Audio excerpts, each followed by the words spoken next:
Alam niyo guys, marami nagtatanong sa akin kung ano daw ang reaction ko tungkol sa interview na yan ni Miss Cathy Binag. So lumalabas dito na si Miss Cathy Binag ang nagbigay ng video kay Maharlika at si Maharlika ang nagpalabas sa Amerika ng video na yan. Marami pang nakakatawang version as to deep fake ba daw yan or AI generated and so on and so forth. By now, na-resolve na yung issue na yan. Sa totoo lang. Doon sa mga gustong maniwala na yan ay AI generated, you can just, continue believing that. Pero obviously, based sa technology na ginamit na ng iba't ibang content creators gaya nila Ma'am Joey na pinakita pa sa live nila, naniniwala po ako na hindi yan AI generated.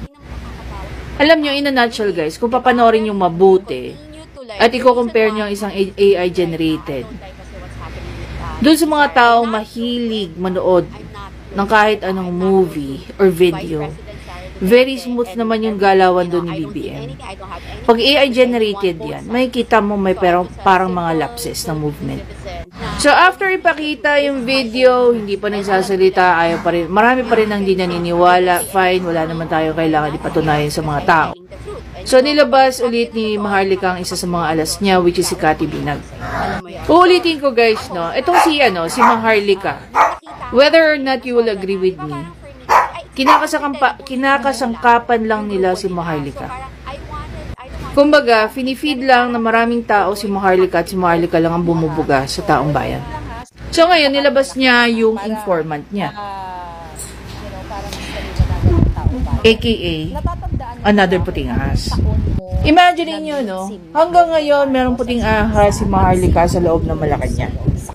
Obviously, walang loyal kay BBM. Walang loyal sa pamilya niya at walang loyal kay First Lady. So ngayon guys, balik ulit tayo. So ano ba talaga ang goal dito? Ano nyo kung tutusin guys? Ito ma-share ko lang.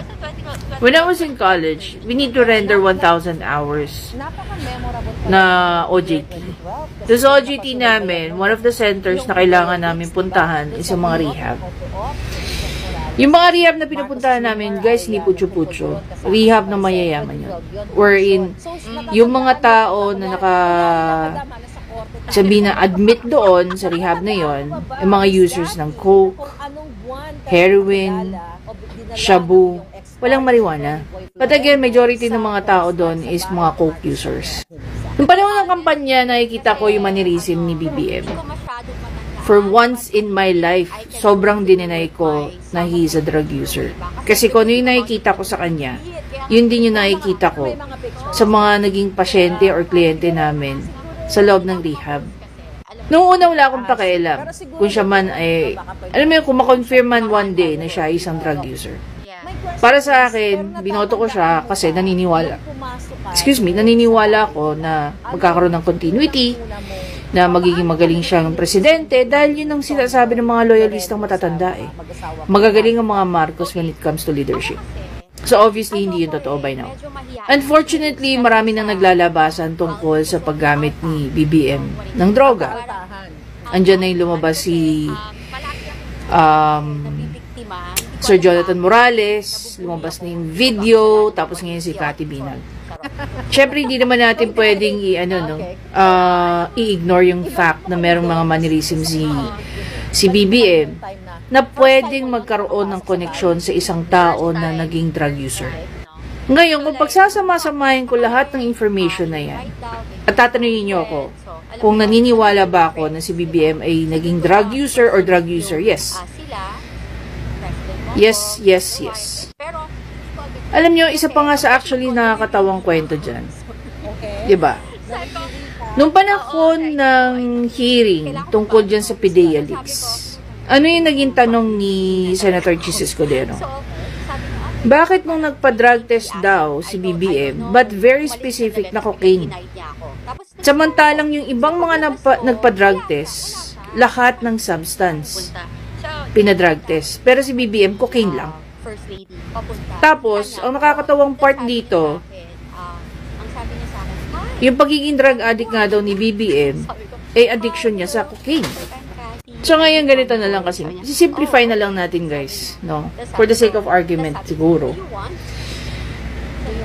Kung whether or not naniniwala tayo na si BBM ay drug addict, marami sa atin ang naniniwalang yes. At marami sa atin ang nagsasabing kasiraan lamang. Ngayon, para makuha natin yung totoong sagot, the only way for us to know exactly kung anong sagot sa tanong na yan is magpa-drug test talaga si BBM. Marami ng tao ang nagsasabi niyan. Pero bakit hanggang ngayon hindi nila ginagawa? Samantala, nung panahon ng campaign, kusang loob si BBM na nagpa-drug test. Specific pa sa cocaine. At saka kung papansin niyo lahat ng mga nagiging statement ni BBM, even the most recent tungkol dyan sa SONA, imagine mo pagmamalaki niya yung 5,500 na flood control, sabay sasabihin ni DPWH in simple terms, na yung 5,500 na yun, mga putyo-putyo project lang na yun. Tapos, yung bilyong-bilyong halaga, okay, yung bilyong-bilyong halaga na ibinibigay ng taong bayan na pondo para dyan sa sinasabing flood control na yan, anong nangyari doon? Ano ang nangyayari sa governance ni BBM? Hindi ba? Ano nangyayari sa kanyang administration?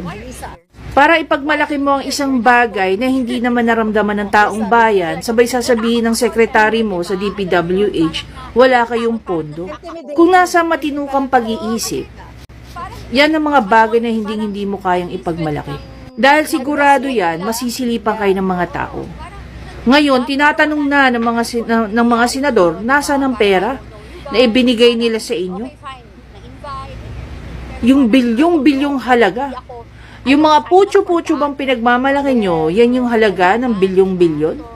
Tapos sasabihin ng DPWH Secretary na wala kayong pondo na pambili ng mga makinarya para malinis o maayos yung mga ilog na sinasabi nilang umaapaw na. Alam mo, isa pa sa worst part? Itong si MMDA chairman, talagang sumagot pa na wala daw silang pambili ng gasolina kaya hindi raw nila napaandar yung, tama ba, yung generator na tutulong sa mga pumping stations para i-pump out yung mga tubig.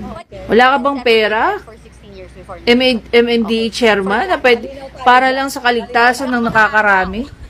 Nangutang ka o alam mo yun, inabunuhan mo yung pambili ng gasolina dyan sa ano? Walang pondo, wala ba kayong petty cash dyan kahit sino dyan sa inyo sa loob ng MMDA? Gaano ba kaliit o gaano ba kalaki ang pondo nyo para wala kayong pambili ng gasolina para dyan sa pumping station na yan? Kung nasa tamang pag-iisip ang presidente natin, yung mga ganitong bagay, definitely, hindi yan papasa sa kanya. Alam niyo, sa totoo lang, yung pinaka-best person na pwede natin tanungin dito is yung mga nasalanta ng bagyo. Yung maraming nasirang gamit, mga bahay na naan. Tanong natin sa kanila kung para ba sa kanila nasa matino pa bang pag-iisip ang presidente ng Pilipinas. Sa panahon ng krisis, patong-patong nakapalpakan ang inabot natin lahat. Kung nasa tamang pag-iisip yan si BBM, isa sa hindi niyang gagawin, isisihin niya kung sino-sino sa kapalpakan ng kanyang leadership. Sa totoo lang, wag na opinion ko yung totoo lang sa usapin na to, hindi na nagma-matter opinion ko eh. Mas magandang tanungin yung mga nasalanta ng bag na ginamitan ng 5,500 na flood control pump. Pero lubog na lubog. Hindi lang yung bahay nila by now, pati utang. Nalubog na sila sa utang para makapagsimula ulit.